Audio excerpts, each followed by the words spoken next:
En el nombre del Padre, y del Hijo, y del Espíritu Santo. Amén. Oh Santa María, mi única Reina, y después de Dios mi verdadero consuelo en este mundo. Tú eres el rocío celestial que dulcifica mis amarguras. Tú eres la brillante luz que disipa las tinieblas que rodean a mi alma. Tú eres la guía de mis pasos, la fuerza de mis debilidades, el tesoro en mi pobreza, el bálsamo que cura mis heridas, el consuelo que enjuga mis lágrimas, mi refugio en las miserias y la esperanza de mi salvación. Oh María, ten piedad de mí, tú que eres la Madre de Dios, que tanto nos amas, concédenos lo que te pedimos. Tú que eres nuestra defensa y nuestra alegría, haz que nosotros seamos dignos de gozar contigo esa bienaventuranza que gozas en el cielo. Amén.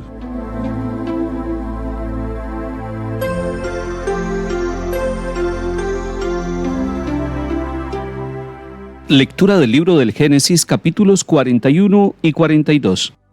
En aquellos días llegó el hambre a todo Egipto, y el pueblo reclamaba pan al faraón. El faraón decía a los egipcios: diríjanse a José y hagan lo que él les diga. Cuando el hambre cubrió toda la tierra, José abrió los graneros y repartió raciones a los egipcios mientras arreciaba el hambre en Egipto. Y todos los países venían a Egipto a comprarle a José, porque el hambre arreciaba en toda la tierra. Los hijos de Jacob fueron entre otros a comprar grano, pues había hambre en Canaán. José mandaba en el país y distribuía las raciones a todo el mundo. Vinieron pues los hermanos de José y se postraron ante él rostro en tierra. Al ver a sus hermanos, José los reconoció, pero él no se dio a conocer, sino que les habló duramente.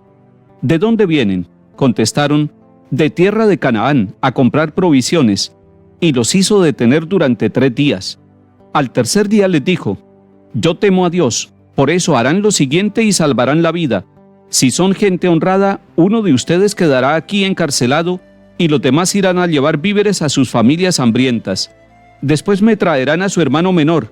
Así probarán que han dicho la verdad y no morirán. Ellos aceptaron y se decían: estamos pagando el delito contra nuestro hermano. Cuando le veíamos suplicarnos angustiado y no le hicimos caso. Por eso nos sucede esta desgracia. Intervino Rubén: ¿no les decía yo, no pequen contra el muchacho? Y no me hicieron caso. Ahora nos piden cuentas de su sangre. Ellos no sabían que José les entendía, pues había usado intérprete. Él se retiró y lloró, después volvió a ellos. Palabra de Dios. Te alabamos, Señor. En el capítulo 37 del libro del Génesis empieza lo que se llama el ciclo de José. Recordemos que los hermanos de José lo venden a él, a unos mercaderes que lo llevan a Egipto, y lo venden por envidia. José, en Egipto, fue escalando posiciones de responsabilidad y de gobierno, por todas las capacidades que tenía para discernir, para ver la realidad, para conocer e interpretar los acontecimientos de la historia. Ahora nos encontramos con una situación social dolorosa tanto para Egipto como para los países vecinos. Se trata de una etapa donde hay mucha escasez de alimentos, donde hay hambre, donde hay sequía. Egipto, que es un país regado por el río Nilo, tiene etapas de abundancia donde se puede conservar y guardar para las etapas de escasez. Por eso los países vecinos van hasta Egipto. Pero el faraón también responde con la confianza a quien ha sido el administrador correcto de los bienes de su país, y le dice a los egipcios: diríjanse a José y hagan lo que él les diga. En últimas, José no es el protagonista, es Dios mismo a través de la persona de José, elegido para responder a esta situación dolorosa del pueblo de Egipto y también de su pueblo Israel. Porque los israelitas también tienen que ir allí, hasta Egipto, a buscar el alimento. Van a donde su propio hermano sin saber que era él el que los iba a atender. Y era que el hambre arreciaba en toda la tierra. Son situaciones que viven muchos pueblos, muchas naciones, situaciones de hambre, donde tienen que emigrar para buscar el alimento en otras naciones. Y allí, en medio de esa situación económica y social que se vivió en el tiempo de José y que se vive también en nuestro tiempo, Dios va llevando el hilo conductor de la historia. Miremos este detalle. José reconoció a sus hermanos, pero ellos no lo reconocen. Él les habla con dureza, los trata como a espías y los detiene durante 3 días. Y ese tercer día es el día de la vida, de la resurrección. Hay un cambio. Lo que sucede es que José llama a sus hermanos y les dice: yo temo a Dios. Es muy interesante ese detalle. Él está dando la clave de lo que va a suceder. Yo temo a Dios. Lo hace no por él, sino por Dios. Y les da una solución. Quédese uno de los tres aquí y vayan a traer a su hermano menor. Y cuando les está diciendo vayan a buscar a su hermano menor, les está poniendo a pensar en la historia que ellos han vivido, en la manera como ellos se han tratado como hermanos. Y es entonces cuando recapacitan y dicen: cuando le veíamos suplicantes, angustiado, y no le hicimos caso. Es decir, no tuvimos ojos para reconocer a nuestro hermano, para reconocer su dolor y para no dejarnos llevar por el sentimiento y la pasión de la envidia. El mismo Rubén les recuerda: ¿no les decía yo, no pequen contra el muchacho?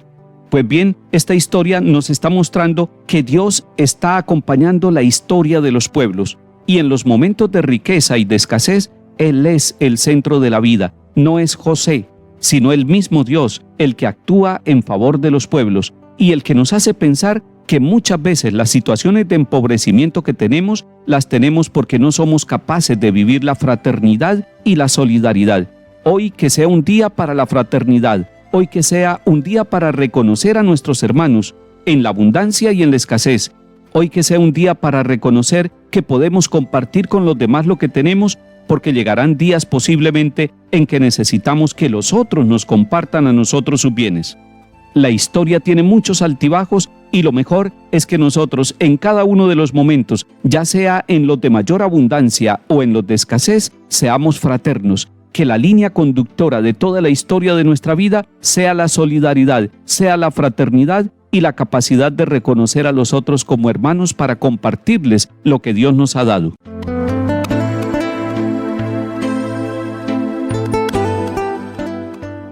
Salmo 32. Den gracias al Señor con la cítara, toquen en su honor el arpa de 10 cuerdas, cántenle un cántico nuevo, acompañando los vítores con bordones. El Señor deshace los planes de las naciones, frustra los proyectos de los pueblos, pero el plan del Señor subsiste por siempre, los proyectos de su corazón de edad en edad. Los ojos del Señor están puestos en sus fieles, en los que esperan en su misericordia, para librar su vida de la muerte y reanimarlos en tiempo de hambre. Lectura del Santo Evangelio según San Mateo, capítulo 10. En aquel tiempo Jesús, llamando a sus 12 discípulos, les dio autoridad para expulsar espíritus inmundos y curar toda enfermedad y toda dolencia. Estos son los nombres de los 12 apóstoles: el primero Simón, llamado Pedro, y su hermano Andrés; Santiago el Zebedeo y su hermano Juan; Felipe y Bartolomé; Tomás y Mateo el publicano; Santiago el Alfeo y Tadeo; Simón el Celote y Judas Iscariote, el que lo entregó. A estos 12 los envió Jesús con estas instrucciones: no vayan a tierra de gentiles, ni entren en las ciudades de Samaria, sino que vayan a las ovejas descarriadas de Israel. Vayan y proclamen que el reino de los cielos está cerca. Palabra del Señor. Gloria a ti, Señor Jesús. Hoy empezamos a leer el capítulo 10 de San Mateo, y ahí nos encontramos con la elección de los 12 discípulos, y los elige para enviarlos. Y así como en el capítulo 9 vemos que Jesús cura enfermedades y dolencias, así también vemos que Jesús le da autoridad a los discípulos suyos para expulsar espíritus inmundos y curar toda enfermedad y toda dolencia. ¿Qué significa esto? Que nosotros, los hombres y mujeres de la Iglesia, los bautizados, y nosotros también los ministros de la Iglesia, tenemos una autoridad que nos viene de Jesús mismo. Es Él el que tiene la autoridad, es Él la fuente de la autoridad de la Iglesia, y la Iglesia, cuando está cercana a Jesús, cuando se siente discípula del Señor, llamada por Él y enviada por Él, tiene la autoridad que Jesús le da a los discípulos. La Iglesia es discípula de Jesús y tiene la autoridad que Jesús le otorga. Viene luego la lista de los discípulos y es interesante que la leamos porque encontramos que hay hermanos. Por ejemplo, Pedro y Andrés eran hermanos. Santiago y Juan eran hermanos también. Mateo era un cobrador de impuestos y ahí nos vamos encontrando con el grupo de los 12. ¿Para qué nos sirve esto? Para mirar que el Señor nos llama incluso con la historia familiar, con los pecados, con las fallas que podamos tener, pero nos llama para que seamos sus discípulos y para luego enviarnos a la misión. Y a estos 12, cuando los envía, les dice primero en este capítulo 10 de San Mateo que no entren en la tierra de los gentiles, es decir, que no se salgan del pueblo de Israel, que tampoco entren en Samaria, sino que vayan a las ovejas descarriadas de Israel. Esto es muy interesante, porque Jesús está empezando su obra por casa, está empezando poquito a poco.